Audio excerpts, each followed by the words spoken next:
Jadi saya mempersilahkan bagi teman-teman semua untuk semacam refleksi tentang kelas psikoanalisa ini selama 11 pertemuan itu kira-kira paling membekas gitu ya dari kelas ini. Dan kenapa itu yang paling membekas bagi teman-teman? Mas, boleh duluan.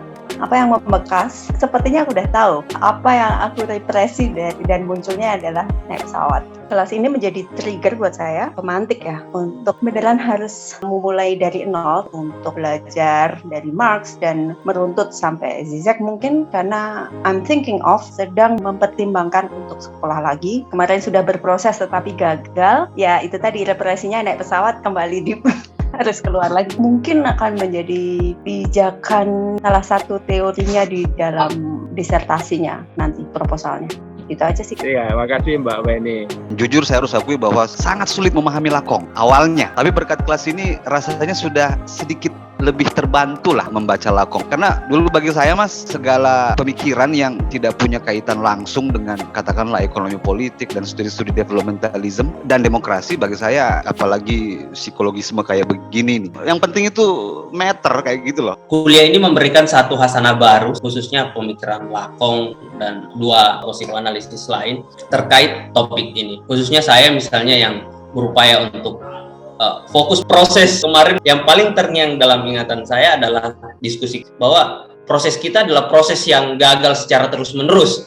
Itu yang coba diterapkan dalam riset, tidak bisa dikatakan ringan ya. Bagaimana menjelaskan satu fenomena sebagai satu proses kemenjadian yang gagal terus-menerus gitu. Dan itu tentunya mungkin perlu pendalaman lebih jauh. Oke, makasih Mas Takbir.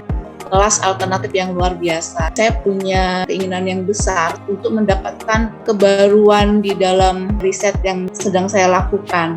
Ternyata di kelas ini luar biasa sekali, hanya berbekal dari mimpi gitu ya. Bagaimana mimpi itu bisa terbentuk dari kejiwaan juga. Oke, kita masih waras apa enggak ya? Mimpi itu ternyata nggak cuma sekedar buah tidur, tapi juga ternyata bisa merembet ke kondisi kejiwaan dari para pemikir-pemikir gitu ya. Sekali lagi mengucapkan terima kasih, sukses terus buat Sekolah Satu Kata. Terima kasih Mbak Amanda. Menurut saya sih dengan mengikuti kelas ini sebenarnya saya sangat terbantu gitu untuk memahami fenomena-fenomena yang bersifat kontemporer hari ini. Yang kedua, saya bersyukur gitu ya karena proyek satu riset ini sangat membantu gitu, semacam membuka peta pemikiran yang komprehensif menurut saya ya, melihat beberapa pemikiran tokoh-tokoh psikoanalis dari Freud, Lacan hingga Zizek, walaupun mereka melihat subjek atau kita itu tidak otonom atau kita sangat tergantung oleh struktur yang membentuk kita, tapi ada semacam peluang emansipasi subjek itu sendiri, ada semacam kita masih bisa berimprovisasi dengan struktur yang membentuk kita. Secara keseluruhan menarik banget ini proyek dari kawan-kawan riset Satu Kata ini, sangat-sangat membantu dan bahkan mungkin tidak kita dapatkan di ruang-ruang kelas, di ruang-ruang kuliah gitu. Oke, teman-teman semua, kami terima kasih